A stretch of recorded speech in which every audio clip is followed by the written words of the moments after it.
Hello and welcome to पैसा live. Budget की इस खास पेशकश में आज हमारे साथ मौजूद हैं कनिष अग्रवाल जी, जो कि सीटीओ हैं द जज ग्रुप के साथ। सर से जानेंगे कि एआई, सेमीकंडक्टर और डेटा सेंटर्स पर जो बजट में बड़े ऐलान किए गए हैं, उससे इंडियन इकोनॉमी को कितना बड़ा फायदा होने वाला है और इस बजट को अगले 20-25 सालों के लिए यानी विजन 2047 के लिए विकसित भारत का जब विजन होगा तो उसमें ये बजट कितना पॉजिटिव शामिल होगा। वेलकम सर, पहले तो हमारे साथ जुड़ने के लिए, हमारे साथ बजट पे इस खास थैंक बातचीत यू। के लिए।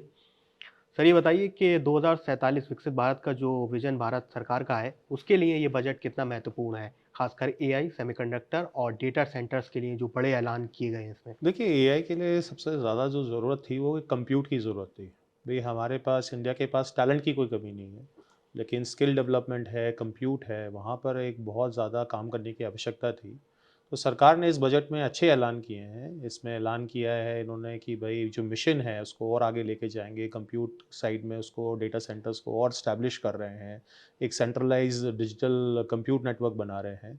तो इसकी वजह से क्या है कि और इन्होंने पब्लिक डेटा सेट्स अवेलेबल कर दिए हैं। तो पब्लिक डेटा सेट्स अवेलेबल रहेंगे तो हर सेक्टर के अंदर एक एआई मॉडल जो हम बनाने का सपना सोच रहे हैं, क्योंकि अब तक हम केवल फॉरेन मॉडल्स को ही अडॉप्ट कर रहे हैं, चाहे ओपन एआई हो गया या जेमिनी हो गया या कोई और अदर मॉडल्स हो गए।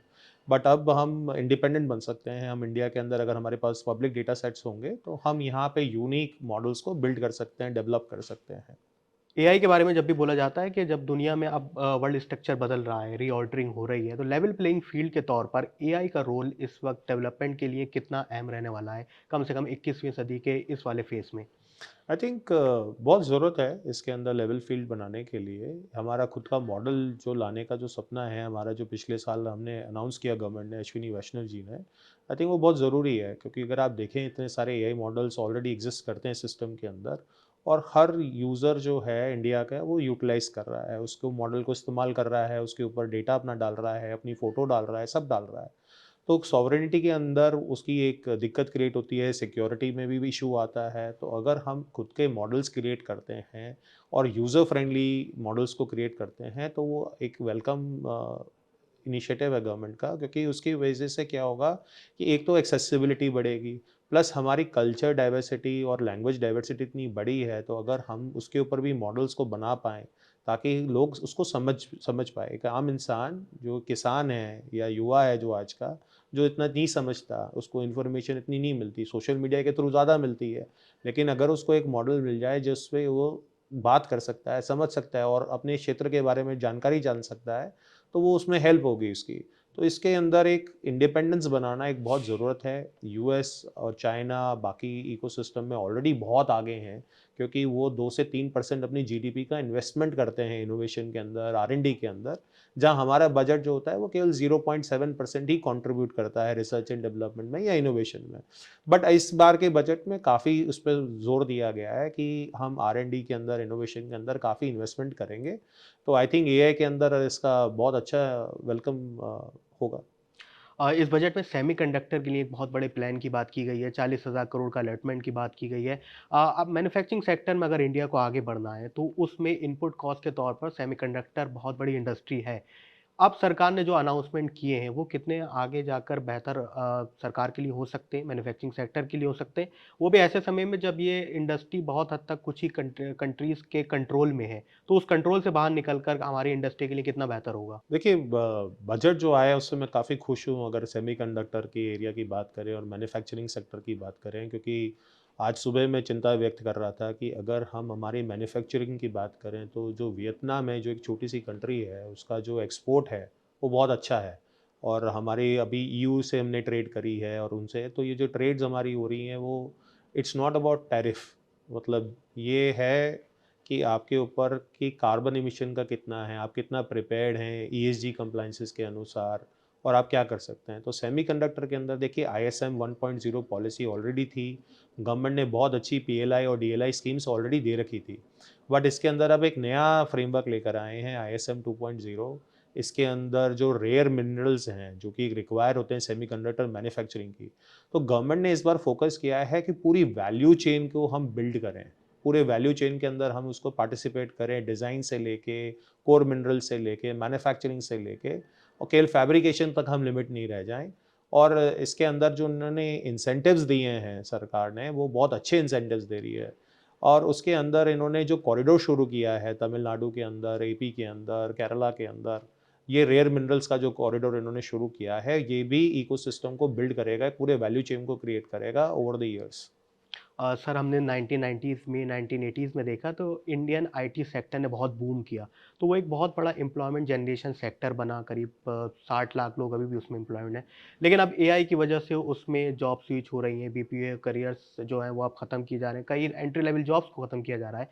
अब ऐसे मौके पर क्या एआई, क्या डेटा सेंटर, सेमीकंडक्टर ऐसी इंडस्ट्रीज़ हो सकती हैं जो इस एम्प्लॉयमेंट को शिफ्ट करें और इंडिया की जो सिचुएशन है एज़ अ सर्विस इकोनॉमी, उसमें सर्विस प्लस मैन्युफैक्चरिंग में हम तब्दील हो सकें, उसमें हमारा अपग्रेडेशन हो सके, उसको लेकर आप क्या देख रहे हैं इस बजट के बाद? देखिए मुझे जो लगता है कि एआई जो है वो नई जॉब्स भी क्रिएट कर रहा है, तो जो हमारा काम करने का तरीका है उसको बदल रहा है। तो मैं बिल्कुल ये कहता हूँ कि सर्विसेज सेक्टर पे उसका इम्पैक्ट ज़रूर आया है, जैसे आप बता रहे हैं बीपीओ जॉब्स हैं या बाकी जॉब्स हैं, उन पर इम्पैक्ट आया है। बट सरकार ने जो बजट दिया है उसमें लगता है कि जो सेमीकंडक्टर के अंदर जो पूरी वैल्यू चेन क्रिएट कर रहे हैं, क्वांटम मिशन सेटअप करी हैं और इनोवेशन के ऊपर फंडिंग दी है गवर्नमेंट ने इतनी सारी, तो ये डेफ़िनेटली बहुत सारी जॉब्स को क्रिएट करेगा। मैन्युफैक्चरिंग डेफ़िनेटली जॉब्स क्रिएट करता है, तो और अगर आप बात करेंगे सर्विसेज़ की, तो सर्विसेज़ जीडीपी ग्रोथ देती है। तो सर्विसेज़ के हिसाब से आई थिंक बहुत अच्छा है, और 10% से ऊपर मेरे ख्याल से इसका कंट्रीब्यूशन रहने वाला है आने वाले सालों में। आई थिंक 2047 को लेके जो गवर्नमेंट की मिशन है कि हम फ्यूचर पे फ़ोकस करें, वो मुझे इस बजट के अंदर दिखता है। एआई की जब भी बात होती है या ऑटोमेशन में जब भी हम अलग-अलग चीज़ों की बात करते हैं, तो ये बोला जाता है कि इंडिया का जो नया किड है, यानी जो लोग स्कूल कॉलेज से निकल के आ रहे हैं, वो अभी इतना प्रिपेयर नहीं है। आर-एन-डी पे खर्च ज़रूर हो सकता है, यूनिवर्सिटीज़ खर्च कर सकती हैं। क्या इंडिया का यूथ उसके लिए प्रिपेयर है? या फिर हम एक बहुत बड़ा अपॉर्च्युनिटी मिस कर रहे हैं, एक बहुत बड़ा बीच में रास्ता नहीं है कि उसको दोनों को लिंक किया जा सके, इंडस्ट्री और जो स्किल सेट निकल कर आ रहा है यूनिवर्सिटी से, उसके बीच क्या गैप है इंडिया में? तो देखिए अब बात करें तो गैप बहुत बड़ा है अभी भी। अगर मैं बात करूं एआई की और सेमीकंडक्टर के अंदर, तो हमारे देश का जो युवा जो भी काम कर सकता है इंजीनियरिंग में कह रहा हूं, वो लेस देन 10% केवल उसके अंदर कंट्रीब्यूट कर सकता है। तो एक बहुत बड़ा गैप है जिसको फुलफिल करना है। तो इसके अंदर एक बहुत ज़रूरत है कि सरकार को एक नेशनल स्किल मिशन खोलना चाहिए जो हर ज़िले के अंदर हो, जहाँ पे स्किल बिल्डिंग कर सकें, युवा को गाइड कर सकें, उनको बता सकें कि कैसे वो इन मिशंस के साथ जुड़ सकते हैं, ताकि भई ज़रूरी है उनको तैयार करना हमें भविष्य के लिए।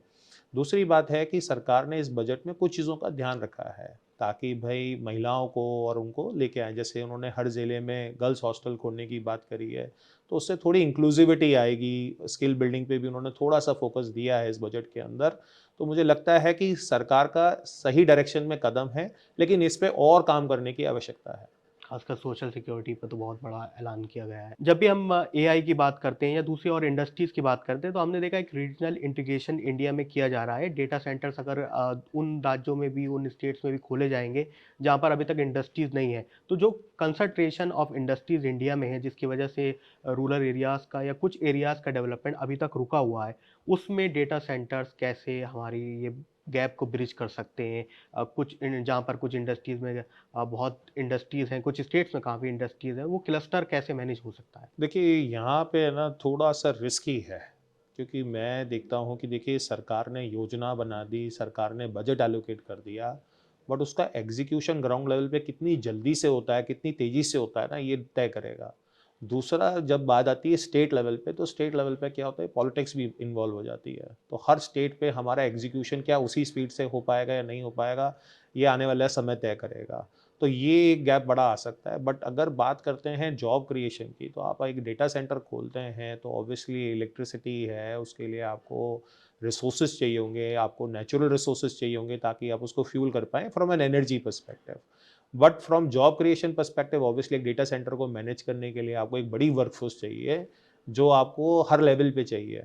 भई आपको इलेक्ट्रीशियंस भी चाहिए, आपको हाई स्किल्ड रिसोर्सेज भी चाहिए जो कंप्यूट और उसको मैनेज करें, नेटवर्क के बंदे भी चाहिए, सारे रिसोर्सेज चाहिए। तो डेफ़िनेटली वो हर क्षेत्र में अगर डेटा सेंटर आ रहा है, तो वो एक जॉब्स का भी क्रिएशन होगा वहाँ पे, एम्प्लॉयमेंट बढ़ेगा और ऑब्वियसली फिर वो इंडस्ट्री को भी अट्रैक्ट करेगा कि इस स्टेट के अंदर डेटा सेंटर है, कंप्यूट अवेलेबल है, तो वो स्टार्टअप इकोसिस्टम्स को, इंडस्ट्री को पुश करेगा कि they want to set up, कि वहाँ पे वो सेटअप करें अपना। इंडिया के सर्विसेज एक्सपोर्ट जो है उसमें कॉस्ट एडवांटेज सबसे बड़ा फैक्टर माना जाता है। यानी अगर यूएस में अगर कोई कंपनी कमाई कर रही है और उसको इंडिया में प्रोड्यूस कर रही है, चाहे वो सर्विसेज हो, तो वहाँ से बहुत बड़ी कमाई आती है। एआई डेटा सेंटर जैसी नई इंडस्ट्रीज में क्या ये एडवांटेज और ज़्यादा होगा, या हम उसको compete करने वाले हैं यूएस और दूसरी इंडस्ट्रीज में? मेरे हिसाब से हमें बहुत ज़्यादा एडवांटेज है अगर बात करें, कॉस्ट की एडवांटेज तो हमारे पास है ही, बट हमारी टैलेंट की एडवांटेज भी हमें ना बहुत आगे बनाती है इन सारे कंट्रीज़ के अंदर। तो अगर आप देखेंगे हमारी कंट्री के अंदर जितनी जीसीसीज़ आ रखी हैं, वो काफ़ी सारी आई हैं पिछले सालों में, और इन सालों में भी अब आप जीसीसीज़ की बात करेंगे, 85 टू 90% जीसीसीज़ जो हमारी आ रही हैं, वो सारी यूएस से आ रही हैं। तो ये बहुत इम्पॉर्टेंट है कि ये जीसीसीज़ कंटिन्यू करें ग्रोथ करने की। अब डेटा सेंटर हम कर रहे हैं, टैलेंट कर रहे हैं, स्किल बिल्डिंग कर रहे हैं, तो जीसीसीज़ को क्या चाहिए? जीसीसीज़ को टैलेंट चाहिए, जीसीसीज़ को एक अच्छा इंफ्रास्ट्रक्चर चाहिए। तो जीसीसीज़ को एक अच्छा इंफ्रास्ट्रक्चर मिल रहा है, टैलेंट मिल रहा है, स्किल बिल्डिंग प्रोग्राम मिल रहा है, तो ईज़ी एक्सेस मिल रहा है। तो के लिए बहुत अच्छा रहेगा कि they will be able to set up और उसको एग्ज़ीक्यूट कर पाएँगे ग्राउंड लेवल पे। ओके सर, तो ये जो बजट बिल्कुल हम मानते हैं कि एआई सेक्टर के लिए, सेमीकंडक्टर के लिए बहुत बड़ा बदलाव लेकर आएगा और हम सर्विसेज इकोनॉमी से हम मैन्युफैक्चरिंग इकोनॉमी की तरफ जाएँगे और उसमें बहुत बड़ा कंट्रीब्यूशन हमारा हो सकेगा। इस पर आपके लास्ट रिमार्क क्या रहेंगे? मेरी लास्ट रिमार्क यही है कि मैं बहुत खुश हूँ इस बजट से। सरकार ने जो बजट दिया है वो एक फॉरवर्ड लुकिंग, फ्यूचर फॉरवर्ड देखा है। उन्होंने 2047 को टारगेट करते हुए क्षेत्रों में इन्वेस्टमेंट कर रहे हैं, सेमीकंडक्टर के अंदर, रेयर मिनरल्स के अंदर एक वैल्यू चेन बनाने की कोशिश कर रहे हैं। तो मुझे आशा है कि इनोवेशन पे हम फोकस करें और थोड़ा आईपी क्रिएशन पे थोड़ा और हमें बजट एलोकेशन मिले, क्योंकि अभी हम आईपी के अंदर पिछड़े हुए हैं। तो अगर हम आईपी पे थोड़ा और इनोवेशन करें, थोड़ा और फंड दें, तो रिसर्च एंड डेवलपमेंट इंडिया में हो पाएगा और हम यहाँ पे और जॉब्स क्रिएट कर पाएंगे। ओके सर, बहुत-बहुत शुक्रिया हमारे साथ जुड़ने के लिए। आपने बजट पर सब डिस्कस किया, कैसे एआई डेटा सेंटर और सेमीकंडक्टर इंडस्ट्री को बजट से कितनी बड़ी हेल्प मिल सकती है, कितना अलॉटमेंट हुआ है। इसके अलावा क्या सिनेरियो चल रहा है इंडिया के लिए, क्या एडवांटेज है, चाहे वो कॉस्ट एडवांटेज हो। बहुत-बहुत शुक्रिया हमारे साथ जुड़ने के लिए।